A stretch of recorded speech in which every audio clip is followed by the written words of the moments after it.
What's going on, ladies and gentlemen? Welcome back to the channel. I do hope you're doing well. Thank you for stopping by as ever. I genuinely really do appreciate it. Real quickly before we get into the video, if you haven't done so already, if you could hit the subscribe button. Also as well, if you enjoy the content that I'm putting out, please click the like button. Any comments that you want to make, please feel free to leave them in the comment section down below.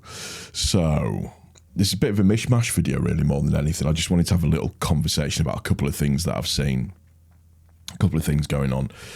So firstly, obviously I was at the match, the Millwall game at the weekend, and one of the things that really stood out to me, I went to the little chicken shop, just opposite the club shop, just to get like loaded fries. And thanks to the lady that was working behind the counter, not only did I get loaded fries, but I got some chicken strips as well. I only paid for loaded fries, so thank you very much for that. I really do appreciate it. It was very, very nice. And yeah, I saw Ebony Bridges walking around Billy's statue, filming it. So that was interesting. She's a lot smaller than what I thought she was. I know she's Marmite to a lot of people, but whatever. So yeah, I just wanted to have a little, like I say, conversation just about just musings and stuff. Seeing Ayling as well on the weekend was fantastic. I heard that he put some serious money behind the bar. I was at the Peacock when he walked across. Like I said, he was taking his time with everybody, which was really nice to see.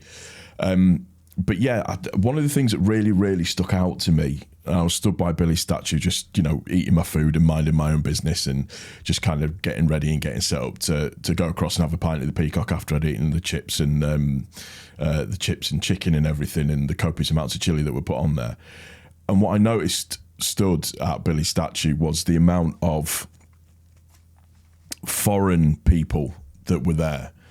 There was Americans there. There was Canadians there. There was, I don't class Irish as foreign. I really don't. Scottish people there as well. There was a lot of non-English languages there, but they were all stood, you know, at the statue taking photographs and everything, and it was really lovely to see. And just everybody talking to each other, and there was no problems, and everybody was like, "Oh, would you mind just taking?" Yeah, absolutely, not a problem. Let me take this photograph for you, and just everybody happy and nice, and it just. Do you know, for literally 10 or 15 minutes, for once in this absolute shit stain of a world that we've got going on at the moment, everything just felt at peace. Everybody was happy. Everybody was having a nice time. Everybody was, you know, enjoying the ambience, the atmosphere. Yes, there was shitloads of police around, but they were fine.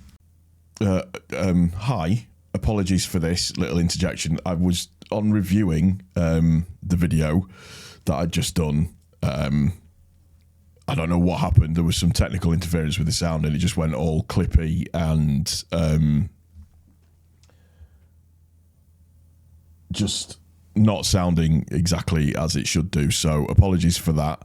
I've had to cut the video massively, so we are now starting again. So where had I gotten to? Yeah, the police horses were lovely.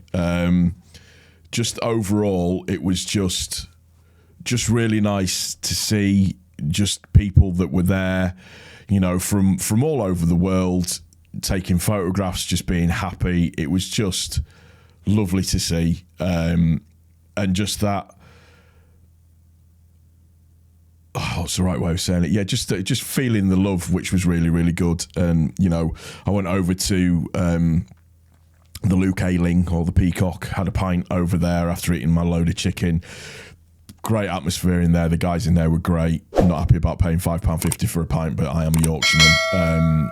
And seeing Luke Ayling obviously at the bar walking when I was going back over to the stadium to get into the ground, and then sitting next to an Eastern European guy who was just hilarious, and we had a right laugh throughout the entire game. Never met the guy before in my entire life, but we had a really nice time. We were chatting, talking about the players and tactics and all of that kind of stuff, and taking the mick out of the referee, who, when he ran after Rodon got knocked down, he looked like he was... Have you ever seen a 4-year-old run into the toilet when he needs a shit?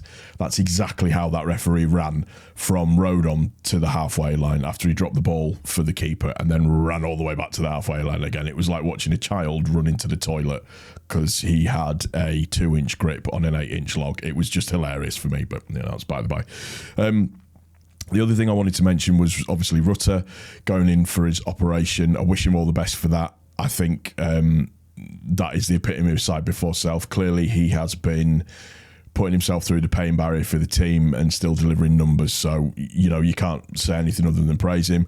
Slightly worried about it, but I'm pretty confident just with what everybody said that he'll be back on time. He'll be back into the team pretty much straight away. So, fingers crossed, it should be absolutely fine. I hope so anyways. And then the last little thing that I wanted to talk about was just the whole issue with reciprocal pricing and people thinking that they're being smart by raising it but saying it's got nothing to do with price. It just means that more of our fans can get tickets. And I'm speaking about a specific Coventry supporter lady now who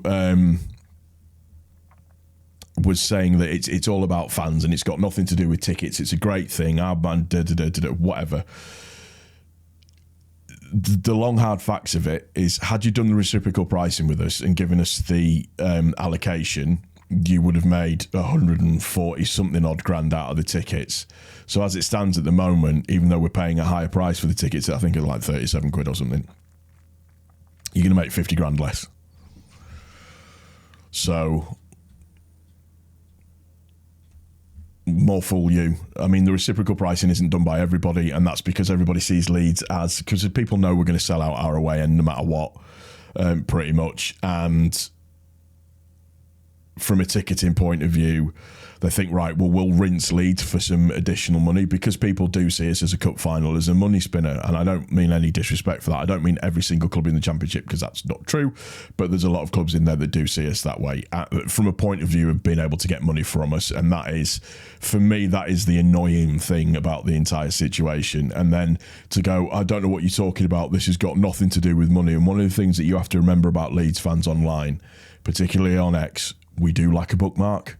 And this lady was basically caught hook, line and sinker from a tweet I think she put out in November, discussing the fact that, yes, it was purely about money. It was all about money. It was all about the amount of money.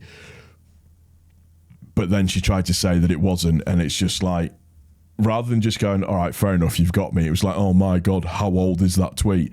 It doesn't matter. You still said it. You've just proved the point. And that's the thing that always gets me, particularly when you try to argue a fact on X or Twitter. As I said, it'll always be Twitter with me. And you're trying to sort of not prove your point, but say what you want to say. And that person always turns around and goes, oh, look, I've reeled another one in. Lads. Get the bait out. We've got another fish on the line. It's like you haven't. You look like an idiot is what you do. And it's that thing of even when you prove somebody wrong with facts, with information and everything and stuff and things like that, they still don't want to believe it because it doesn't fit the narrative that they want to play. That's going to do it. It's a bit of a rambly video. I do appreciate that. Apologies for the technical issue halfway through, but that is going to do it for this one. If you've enjoyed the video, please click the like button. If you are new to the channel and you haven't done so already, hit the subscribe button. Also, as well, any comments that you want to make, please feel free, leave them in the comment section down below. And yeah, weird video, but I just wanted to talk Leeds a little bit, and hopefully that's okay. We'll speak soon. Take care.